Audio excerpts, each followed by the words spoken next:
Hello students, welcome back to my channel. Today we are going to start a new chapter of your class 10th of science subject, acid bases and salt. Yesterday, or we can say in previous class, we started about the acid bases and salts. Now today we are start it at a high level. Okay, acid and bases में हमने पढ़ा था कि उसका texture पढ़ा या उसका food में मिलता है, किस तरह से मिलता है, कैसे मिलता है, वो सभी हमने पढ़े थे। बेसिस के बारे में पढ़ा था। एसिड सॉर इन टेस्ट होता है, बेसिस बिटर इन टेस्ट होता है।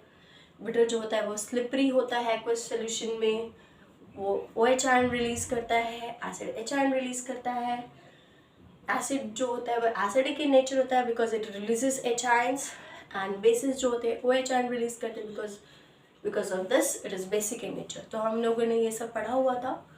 अब थोड़ा सा उसके बारे में बता दिया। हमने उसमें ब्लू लिटमस पेपर भी पढ़ा था, जो कि एसिड जो होता है, ब्लू लिटमस पेपर जब हम यूज़ करते हैं एसिड में तो it turns into red, and जो बेस होता है वो ब्लू में होता है। ठीक है, अब हम उसके बारे केमिकल प्रॉपर्टीज़ के बारे में पढ़ेंगे कि एसिड बेस जो होता है, जैसे सपोज वो मेटल के साथ रिएक्ट होगा तो क्या बनेगा प्रोडक्ट, बेस के साथ रिएक्ट होगा तो क्या बनेगा, हाइड्रोजन कार्बोनेट के साथ रिएक्ट होगा तो क्या बनेगा, ऑक्सीजन के साथ रिएक्ट होगा तो क्या बनेगा, कार्बन डाइऑक्साइड के साथ रिएक्ट होगा, वाटर सोल्यूशन के साथ होगा। तो हम ये सारी टॉपिक्स हम केमिकल प्रॉपर्टीज में पढ़ेंगे। फाइन, तो फर्स्ट टॉपिक हमारा आता है when acid and bases react with metal. Acid plus metal gives us salt. देखो, चाहे वो कोई भी चीज़ किसी भी चीज़ के साथ रिएक्ट होगी वो सॉल्ट ज़रूर देगा, लेकिन सॉल्ट के साथ और क्या चीज़ देगा वो हमें ध्यान रखना है। ठीक है, तो NaOH plus zinc, sodium zincate and hydrogen gases. आपके बुक में एक एक्टिविटीज़ भी काफ़ी सारी एक्टिविटीज़ है NCERT बुक में, वो आपको एक्टिविटीज़ बहुत ध्यान से रीड करना है और साथ में उसमें जो रिएक्शंस इन्वॉल्व हो रही हैं वो भी ध्यान रखना है, क्योंकि उससे क्वेश्चंस पूछे जा सकते हैं। आपका एक एक्टिविटी है उसमें इसी से रिलेटेड है, acid and base react with the metal के साथ, कि एक बीकर है उसमें आपका सल्फ्यूरिक एसिड डला हुआ है, ठीक है, जिंक ग्रैन्यूल्स डला हुआ है, ठीक है। जब वो रिएक्ट करेगा तो वो क्या, उससे जो इवॉल्व्ड गैस होगी वो एक सोपी सोल्यूशन में हम कलेक्ट करते हैं, ठीक है। उसमें क्या होगा कि उससे जो बबल्स निकलेंगे, जब हम कैंडल उसके पास ले जाएंगे तो उसमें पॉपिंग साउंड आते हैं। वो जो पॉपिंग साउंड है वो क्यों होती है, because of hydrogen gas involve which it produces popping sound. आपका एक क्वेश्चन भी आ सकता है, आपके बुक में बहुत अच्छे से उसका डायग्राम भी गिवन है और हो सकता है वो उसका क्वेश्चन भी आ जाए, तो उसको आप ध्यान से प्लीज़ रीड करिएगा, केयरफुली ड्रॉ भी करिएगा। अब हम आते हैं metal carbonates with hydrogen carbonates. ठीक है, मेटल है, सोडियम मेटल है, कार्बोनेट्स, कार्बोनेट का मतलब होता है CO3, और जहाँ हाइड्रोजन कार्बोनेट बोलेगा तो वहाँ आपका आएगा HCO3। उसके साथ हमने एसिड को रिएक्ट कराया है तो हमें मिला NaCl, वाटर और CO2। ये हमारा सॉल्ट है, ठीक है, ये वाटर है, कार्बन डाइऑक्साइड। यानी हम अगर एसिड को मेटल कार्बोनेट के साथ या हाइड्रोजन कार्बोनेट के साथ रिएक्ट कराएंगे तो हमें यही प्रोडक्ट्स मिलेंगे, सॉल्ट तो मिलेगा, वाटर और कार्बन डाइऑक्साइड बाय प्रोडक्ट्स मिलेंगे। अगर हम suppose on passing carbon dioxide gas through lime water, यानी अगर हम CaOH2 में अगर हम कार्बन डाइऑक्साइड पास करें, ठीक है, तो बनेगा कैल्शियम कार्बोनेट। जो कैल्शियम कार्बोनेट होता है ना, हम लोग का जो चूना होता है कैल्शियम कार्बोनेट, जब आप वाइट वॉशिंग होती है तो क्या होता है कैल्शियम कार्बोनेट। तो अगर हम कैल्शियम हाइड्रोक्साइड में कार्बन डाइऑक्साइड उसके अंदर पास करेंगे तो हमारा बनेगा कैल्शियम कार्बोनेट एंड वाटर। और अगर कैल्शियम कार्बोनेट में ही और हम कार्बन डाइऑक्साइड को पास करेंगे तो हमारा बनेगा calcium hydrogen carbonate in aqueous solution, यानी हमें ये लिक्विड फॉर्म एक्वस सोल्यूशन में मिलेगा। Metal carbonate plus acid gives you salt plus H2O। इसी का बेसिक फॉर्मूला है।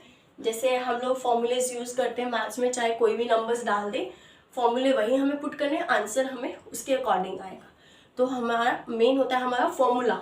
वैसे सेम है कि आपका ये फॉर्मूला ही है एक तरह से, ठीक है, जिसमें हम लोग खाली सिर्फ क्या करते हैं, एलिमेंट्स या मॉलिक्यूल्स उसमें डाल देते हैं और वो हमें सॉल्ट देगा, सॉल्ट तो देना ही है, और उसके साथ में उसके बाय प्रोडक्ट्स देंगे, ठीक है।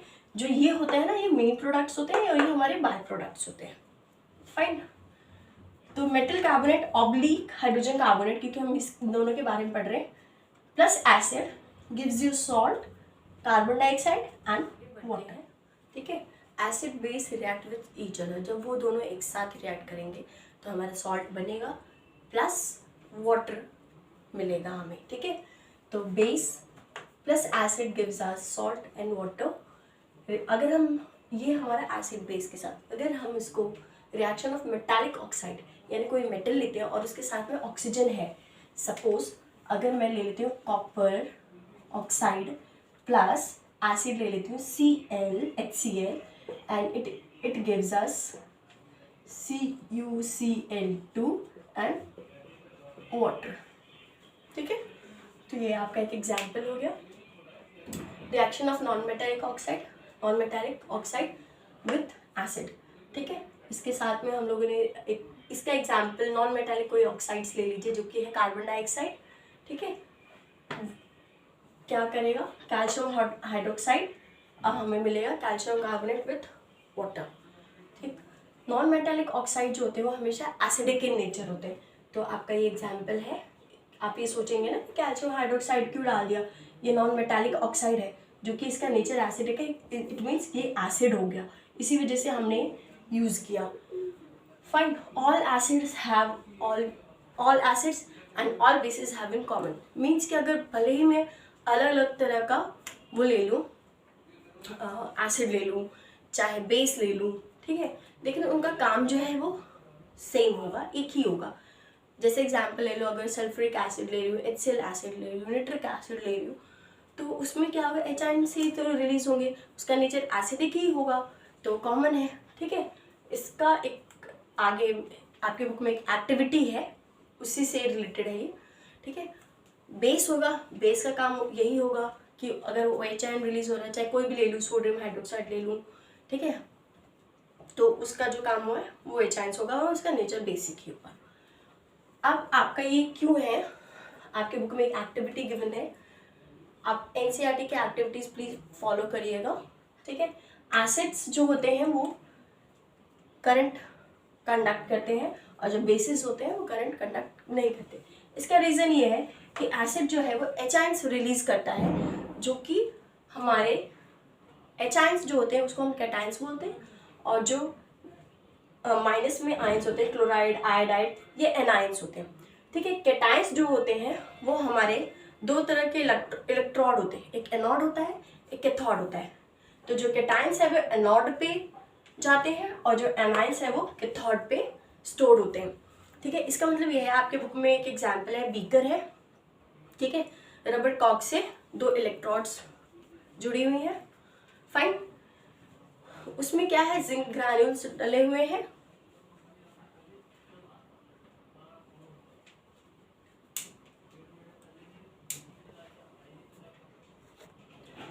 इसी से एक रिलेटेड एक आपकी एक्टिविटीज बुक में गिवन है, उसमें एक बीकर है और एक रबर कॉक से दो इलेक्ट्रोड्स लगी हुई है और उसमें आपका डला हुआ है HCl एसिड, ठीक है, और नेल्स डला हुआ है। HCl एसिड क्या करेगा, आयरन नेल है वो, तो वो HINs रिलीज करेगा, वो HINs जो है वो कैटाइंस है, वो जाके जिस इलेक्ट्रोड पे जाएगा वो होगी आपकी एनोड, वहाँ इलेक्ट्रॉन्स जो हैं उसके वो वहाँ पे आयंस जो है वो वहाँ पे कलेक्ट होंगे या स्टोर्ड होंगे, वो एनोड होगा, और जो उसके पॉजिटिव नेगेटिव आयंस होंगे यानी कि एनायंस जो है वो कैथोड पे स्टोर्ड होगा।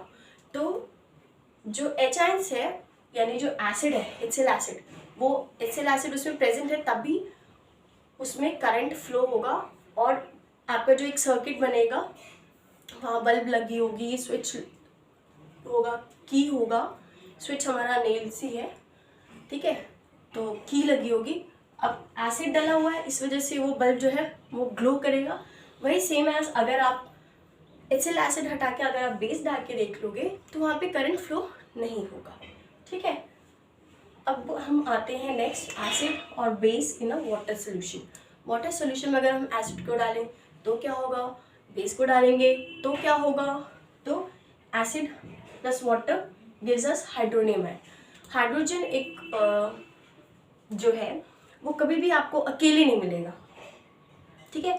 हमेशा हाइड्रोजन जो है, हाइड्रोजन एलिमेंट जो है वो किसी ना किसी के साथ जुड़ा हुआ मिलेगा आपको, ठीक है। यानी सिर्फ आप H नहीं देखेंगे, उसके साथ कोई ना कोई चीज़, जैसे ऑक्सीजन हो जाएगा या कोई भी मतलब कार्बन हो जाएगा, ये सब होगा। तो उसके आस पड़ोस या कहीं पे भी उसके साथ कोई ना कोई अटैच ज़रूर होगा, वो अकेला आपका हाइड्रोजन कभी भी नहीं मिलता है।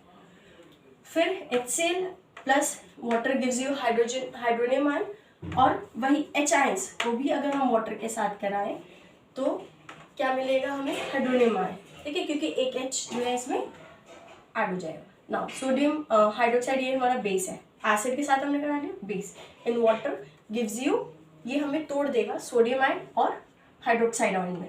फिर एक एग्जाम्पल और है पोटाशियम हाइड्रोक्साइड वाटर, ठीक है, पोटाशियम आयन मिलेगा और हाइड्रोक्साइड आयन मिलेगा।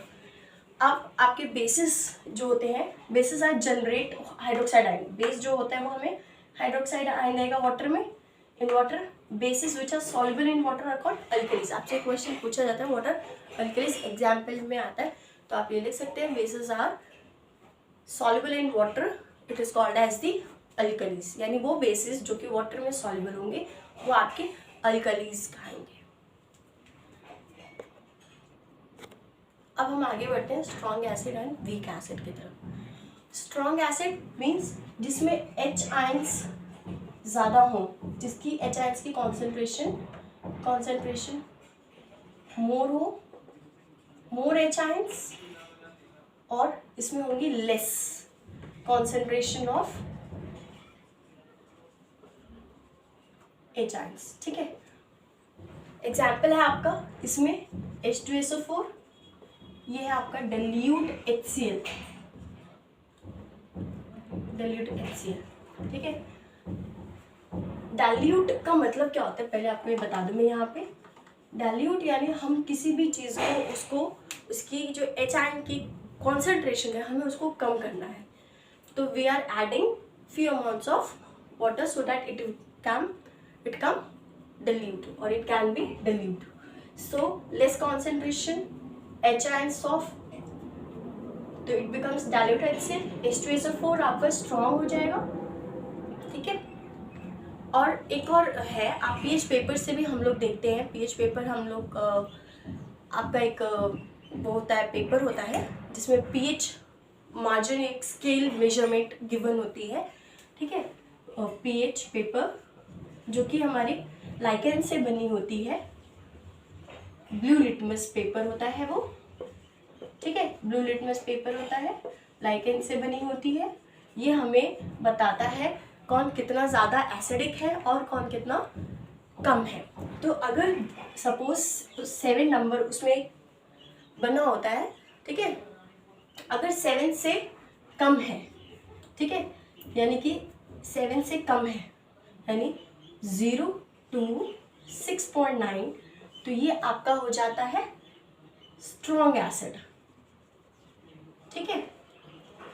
और ये आपका यहाँ ये हो जाता है आपका बेस, ठीक है। ये बड़ा होगा आपका बेस हो जाएगा, बेस का नंबर हो जाएगा 7.1214, ठीक है। तो जैसे जैसे हम इस नंबर की ओर बढ़ते जाएंगे, जो बेसिसिटी है, जो उसका नेचर है, बेसिक उसका नेचर है, वो इंक्रीज हो जाएगा, यानी कि वो स्ट्रॉन्ग बेस हो जाएगा, फाइन, वो स्ट्रॉन्ग बेस हो जाएगा, फाइन। और जैसे जैसे ये ऊपर की तरफ जाएगा, नंबर इसके कम होते जाएंगे, वो स्ट्रॉन्ग एसिड हो जाएगा, क्लियर, फाइन। तो अब आपका ये स्ट्रॉन्ग एसिड एंड बेस भी कवर हो गया, ठीक है, पीएच भी हो गया। पीएच पेपर भी बताया मैंने आपको, ब्लू लिटमस पेपर होता है जो कि हमारे लाइकेन से बना होता है, इसमें एक मेजरमेंट गिवन होती है, 7 से अबव 7 से बिलो हम उसको यूज़ करते हैं। उसका कलर चेंज हो गया अगर रेडिश में, तो वो आपका हो जाता है स्ट्रॉन्ग एसिड में आ जाएगा। उसके जैसे जैसे हमें नंबर उस पर लिखा होता है, नंबर हम उसको रीड करेंगे, उससे हमें पता चलेगा कि कितना स्ट्रॉन्ग है और कितना वीक बेस है।